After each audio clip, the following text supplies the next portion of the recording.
What do you think? Donald Trump for Pope? I'll let you have that first. Look, I think he's obviously trolling everyone. We're talking about it. He's doing his favourite trick, say the most outrageous thing, and people will talk about it, and that's exactly what he's done. He's talking about the Cardinal of New York, Timothy Dolan, who is a Catholic. Yeah. Actually, yeah.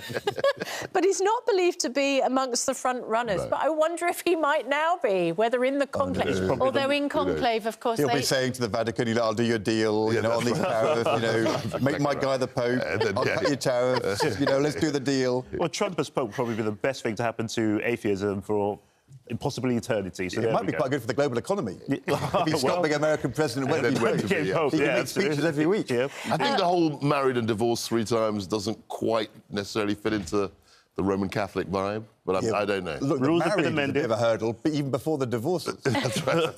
I think, obviously, the fact that so much attention is being given to the Pope right now must have piqued Donald Trump's interest. But let's just take us back to the funeral, because, of course, it was that very striking image, wasn't there, of the Pope with President Zelensky, which I think we've got for you.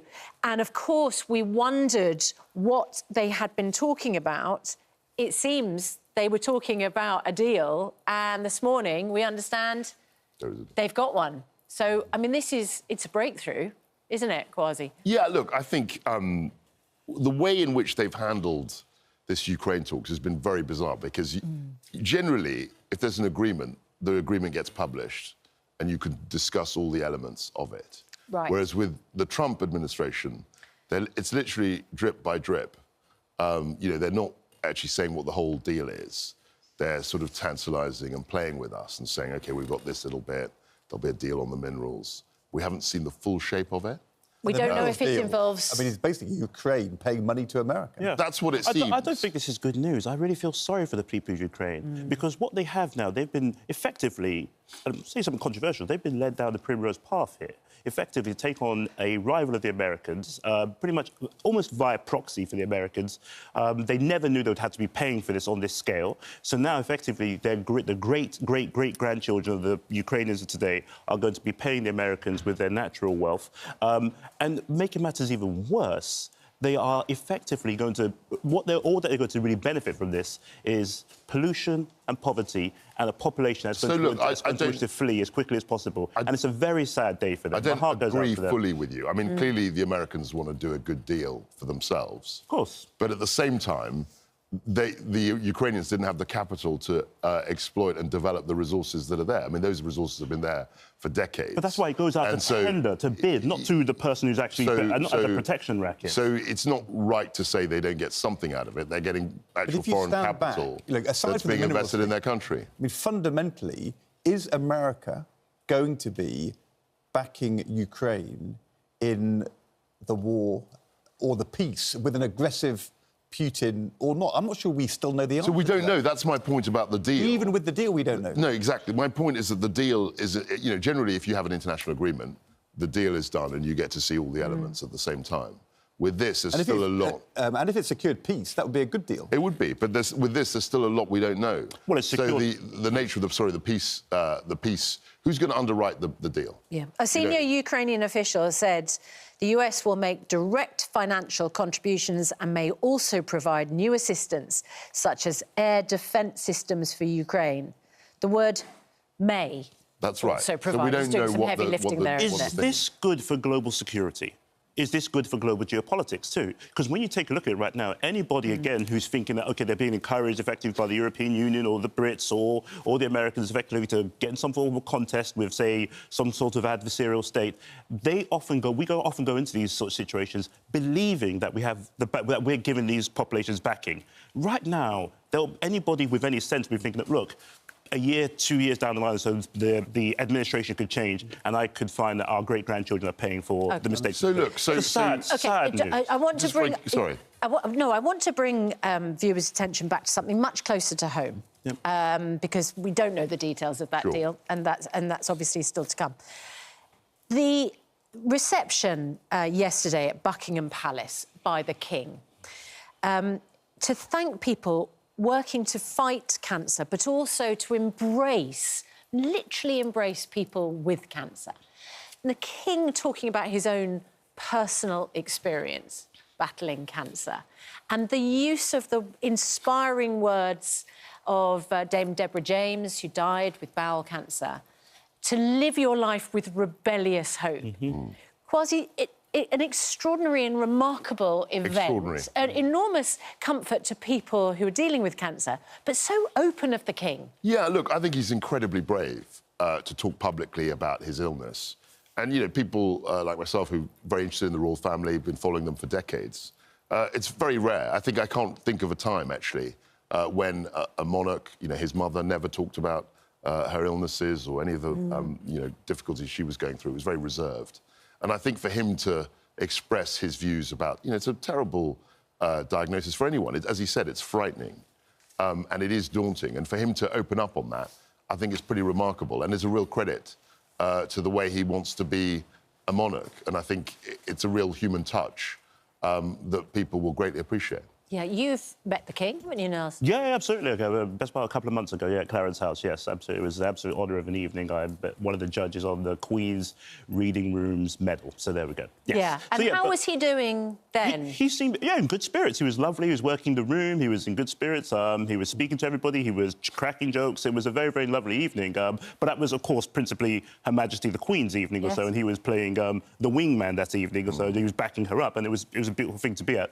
But I must say here... It's a relief to have you here, Nels, because we're so used to Kevin Maguire. At this point in the conversation, launch into arch Republicanism. And to have you, an ardent monarchist... my mum would kill me. My mum would kill me if I said anything about the royal family, anything out of turn about the royal family. But I must be clear here, too, that it's a beautiful thing that the King has done this, because this is actually going to affect cancer, as the last statistic I heard, it's going to affect 1 in 2 of us over the course of our lifetimes. So for the King to take a leadership position on this and bring out the humanity and it's also touch the population and encourage us all to actually make sure we help people heal and bring them back to their best. So I think that's a great thing. But it puts in perspective what he did with his podcast a couple of months ago about when he released a podcast, which I thought was a bit strange for a king, but he released a podcast which talked about the songs that brought me joy. Oh, that's right, the playlist. Yeah, the playlist. And it reminded me, too, of people I know who've been through cancer, too. And many of them are often finding, in that moment, just getting through it, the mental term, the physical term on the body is there, but the mental anguish, too. And many of them are just getting through it by listening to music and finding joy in that. And I found that, again, collecting those two things together is such an inspiring thing for the King to do. I think actually him talking about it is very much a personal decision that he's made, because I suspected that a lot of the people, some of the people around him, would have wanted to stick to the old ways and not really engage with something that's personal. But Kwasi, with Charles, the King now, and we've all known him in different ways for a very long time. For a very long time. When he's saying in front of the sun, King, my rebellious hope, there's always been something about Charles which has been a bit rebellious. He's always been slightly straining against convention. He would rebel about architecture, about the environment, about the role of the Prince of Wales. There's always been something of, and so I think to me this feels like a natural development of him now as king. So I remember the different things. 40 years ago, the press used to make fun of him because he was talking to plants. Yes. Do you remember when he was in his eco phase? Yeah. And that was a whole thing, and, he's slightly crazy, he's talking to plants, and, he didn't mind that. No. And he's just always been himself. And I think you're quite right. I think there is a kind of slightly counter spirit that he has. And he referred to that yesterday when he said his rebellious hope. I thought it was a good phrase. As part of his message, because he provided a written message to all of those attending Buckingham Palace yesterday, each diagnosis, each new case will be a daunting and at times frightening experience for those individuals and their loved ones. But as one among those statistics myself, I can vouch for the fact that it can also be an experience that brings into sharp focus the very best of humanity. It's very interesting, isn't it, talking about the King being daunted and frightened? Yeah, absolutely. It's very human. Absolutely. Yeah, no, I think, it's a very powerful moment. Because, again, 1 in 2. Yeah. 1 in 2 of us or so would be impacted by cancer. And for him to touch that 50% of the population, it is absolutely imperative that he's done so. But it's also just, it's inspiring. And I think that's the most beautiful thing about it, too, that, look, it shows that, look, it reveals him to be just as human as the rest of us, but it reveals people, it shows the people who might be touched by this and their families and loved ones, everybody else, too, that, look, in these sorts of moments, you're never alone, and everybody goes through it, but there's hope on the other side. Isn't it amazing, the Deborah James legacy? Absolutely right. Indeed. What a contribution she made in life and in death. 100%. And I think the fact that King has sort of referred to that is a huge testament. Dame Deborah died in June 2022 at the age of just 40, 5 years after she was diagnosed with bowel cancer. And her Bowel Babe Fund has raised more than £16 million since it was launched. Her parents were at the reception last night, or yesterday afternoon, and her words were, "Find a life worth enjoying, take risks, love deeply, have no regrets, and always, always have rebellious hope." I mean, they really are words for all of us to live by, aren't they? Absolutely incredible. Including the King. And, of course, Lorraine's choir, the Change and Check choir, which, you know, advocates for checking your breasts for lumps and bumps so that you can get treatment for breast cancer in a timely fashion. They performed yesterday, and we'll speak to Lorraine on the programme this morning and find out what it was that the Queen said to her that made her react like this. Nels, you obviously are very close to the Queen because you are a judge for her medals. What do you think she said? I wouldn't want to exaggerate my relationship with the Queen whatsoever. I think it must be very clear. Has she got a good sense of humour? Oh, no, that's me and the Queen. But there we go. That's very... Yeah, absolutely. I wouldn't want to exaggerate it by a bit, but yeah. You don't look like you're reacting quite the same way then. No. I was more in shock. What is your caption competition contribution? My caption would be the something... Queen just said. The Queen, I found it, again, on the very evening I got to meet her, I found it to be very humorous, of course, but also to be very, very humane. Yeah. That the way she worked the room, was speaking to everybody, everybody was left with a lasting impression, a lasting memory, and I was something similar too. She's a real person. With that moment there, you could just see me. I was pretty much a little bit surprised I was there. So there we go. She does. Yeah. Goodness knows what she said. we shouldn't speculate. We shouldn't. Right, let's talk about this pretty shocking survey that has been shared exclusively with Good Morning Britain this morning. More than a third of secondary school children say that they hear harmful sexual comments on a weekly basis while they are at school. A survey of 8,000 pupils took part. 1 in 5 see sexual messages on their phones in school every week, at least. I mean, in some ways, I'm shocked. In others, I'm not. If you have your phone, you're going to be exposed to sexualised content. And the issue is how much access to phones should children have in schools? I would like them banned in schools. I think a lot of schools would say, well, that's already the case, that phones are banned in schools. Clearly, they're not. We are going to talk to Britain's strictest head teacher this morning, Catherine Birbalsingh, who actually says go further, ban phones and social media content for under 16-year-olds. She's correct. Right. Nels, why? She's 100% correct. You can't unsee once you've seen something. So when you're a child and you're exposed to something, so it has that impact on your very, very developing young brain that sticks with you forever. And the problem with shocking imagery is that it's almost like the human body with carbohydrates. You start to crave more and more and more. And the problem with young people also, the shocking nature of it means that you just want to see it once. You want to see much, much more of it. And once you have a phone in your hand, it's almost like giving a child a gun, effectively. It is so deeply irresponsible. Or a drug. It's so deeply irresponsible because what they'll be exposed to, their inability to concentrate, the frying of their short-term memory is almost irreversible throughout a lifetime. So I think effectively, certainly not just in schools, but across the board, social media, smartphones or so are big, big, big no-nos for children. You're a dad, Nels? I am indeed, yes. And do you apply this philosophy in your life? 100%, yeah, absolutely. My daughter is 11 years old. She won't have a smartphone until she's 16. She knows this. It's not...